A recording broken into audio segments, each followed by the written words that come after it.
Gwanghwamun, Gyeongbok Palace, the presidential office of Cheongwade, and Insadong. All these popular tourist destinations and major government offices are located in Jongno, Seoul. This is why Jongno is often considered as the heart of Seoul and South Korea. In fact, 3 of the 11 former presidents of the Republic of Korea were all former lawmakers of the Jongno district.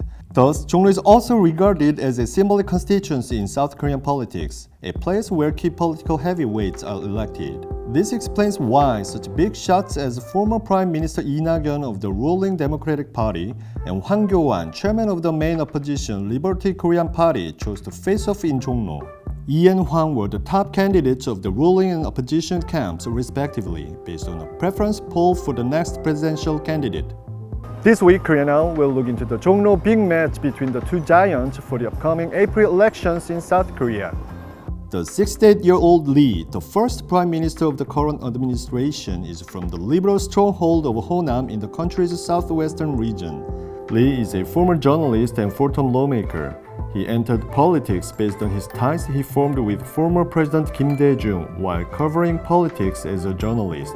He was elected as governor for South Jeolla Province, which is also his hometown, in 2014, and became the first prime minister under the Moon administration in May 2017, succeeding Hwang Kyo-wan. He was the longest-serving prime minister since South Korea adopted direct presidential elections in 1987. He graduated from Seoul National University majoring in law and appears to be relatively more active in improving relations with North Korea. On the other hand, the 63-year-old Hwang, the last prime minister of the former conservative government, spent 30 years as a prosecutor.